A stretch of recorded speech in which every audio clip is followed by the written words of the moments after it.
Hello everyone, welcome back to Science Fusion. I am Shweta Saini and I hope you all are doing very well. आज हम लोग displacement reaction के बारे में पढ़ेंगे जो कि क्लास 8 साइंस एनसीईआरटी के चैप्टर 3 मेटल्स और नॉन मेटल्स का एक टॉपिक है। प्रीवियस वीडियोस में हम लोगों ने बाकी के टॉपिक्स क्लियर किए हुए हैं। अगर अभी तक आप लोगों ने पार्ट 1 और पार्ट 2 नहीं देखा है तो लिंक मैंने डिस्क्रिप्शन बॉक्स में दे दी है, आप पहले वो दोनों पार्ट ज़रूर देखें। ठीक है, तो चलिए स्टार्ट करते हैं। यस, बिफोर दैट अगर अभी तक आप लोगों ने साइंस फ्यूज़न को सब्सक्राइब नहीं किया है तो जल्दी से सब्सक्राइब कीजिए, वीडियो को लाइक कीजिए और शेयर करना बिल्कुल मत भूलिएगा। ठीक है, तो चलिए फिर स्टार्ट करते हैं हम लोग आज की क्लास और पढ़ते हैं डिस्प्लेसमेंट रिएक्शन के बारे में। Displacement reaction, when a metallic salt solution reacts with another metal. कोई भी मेटेलिक सॉल्ट सॉल्यूशन जब किसी दूसरे मेटल के साथ जो मोर रिएक्टिव है उसके साथ रिएक्ट होता है तो वो रिएक्शन जो होती है डिस्प्लेसमेंट रिएक्शन कहलाती है।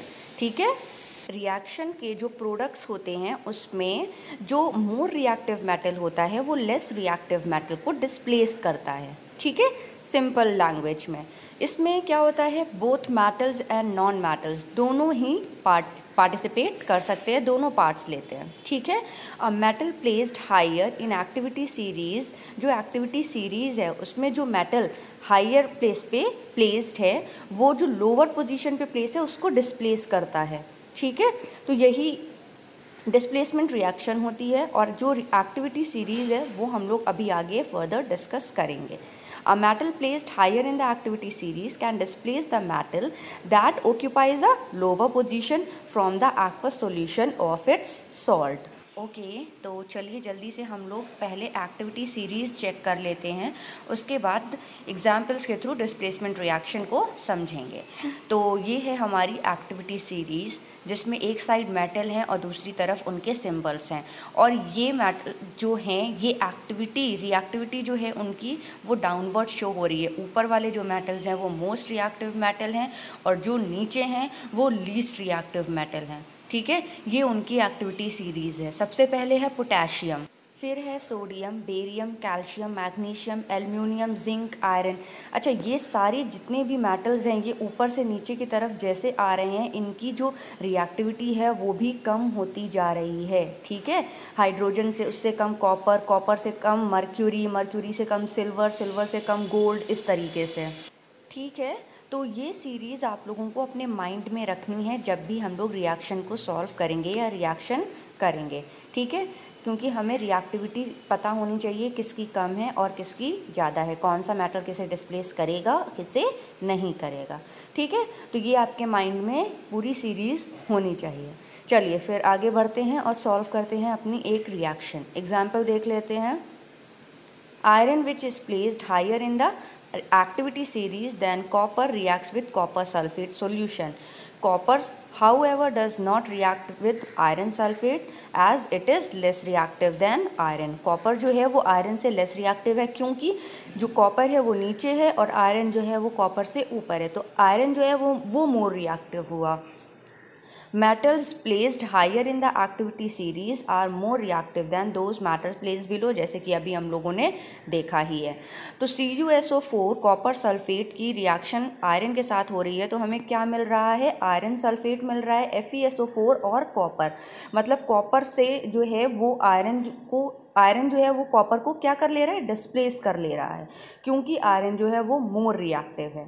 ठीक है, यहाँ पे आप लोगों को पिक्चर भी दी गई है, पिक्चर से भी क्लियर हो रहा है। देखिए ब्लू सॉल्यूशन है कॉपर सल्फेट का और आयरन के साथ इसकी रिएक्शन हो रही है, और जब रिएक्शन होने के बाद जो हमें प्रोडक्ट मिल रहा है तो जो कॉपर है वो आयरन नेल पर कलेक्ट हो गया है और जो सॉल्यूशन है FeSO4 आयरन सल्फेट का वो कैसा हो गया है, ग्रीन कलर का सॉल्यूशन हमें मिल रहा है प्रोडक्ट में।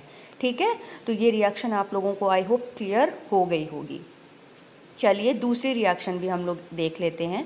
When a small clean pieces of magnesium added to dilute sulphuric acid, जब मैग्नीशियम के कुछ small pieces dilute sulphuric acid में ऐड किए जाते हैं तब क्या होता है, magnesium sulphate and hydrogen gas are form.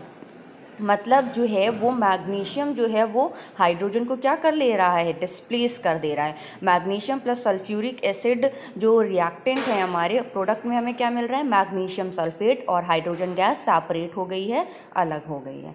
ठीक है, तो आई होप आप लोगों को ये भी रिएक्शन क्लियर हो गई होगी। Atoms of magnesium displaces the atom of hydrogen from sulphuric acid. जैसे कि अभी मैंने बताया, सल्फ्यूरिक एसिड से जो हाइड्रोजन के एटम्स थे वो डिस्प्लेस होके किसकी जगह ले लिए हैं, मैग्नीशियम ने ले लिए। ठीक है, सो आई होप ये चीज़ें क्लियर हो गई होंगी आप लोगों को।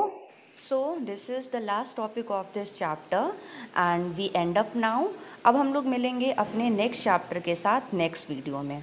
ठीक है, और अगर अभी तक आप लोगों को कोई भी क्वेरी है, किसी भी पार्ट में कोई भी टॉपिक नहीं समझ में आ रहा है, तो आप कमेंट सेक्शन में पूछ सकते हैं, नहीं तो आप मुझे इंस्टाग्राम पर भी डायरेक्ट मैसेज कर सकते हैं। आपके सामने मैंने दोनों आईडीज़ आपको बता दी हैं। ठीक है, आप फेसबुक पे भी science with Shweta, science fusion science with Shweta से सर्च करेंगे तो आपको साइंस फ्यूज़न का पेज मिलेगा, आप वहाँ पर भी कांटेक्ट कर सकते हैं। ठीक है, और अगर अभी तक आप लोगों ने साइंस फ्यूज़न को सब्सक्राइब नहीं किया है तो जल्दी से सब्सक्राइब कर लीजिए। वीडियो को लाइक शेयर करना बिल्कुल मत भूलिएगा। ठीक है, चलिए फिर मिलते हैं अब हम लोग अपने नेक्स्ट वीडियो में नेक्स्ट चैप्टर के साथ। Till then bye bye, take care, stay safe, stay home.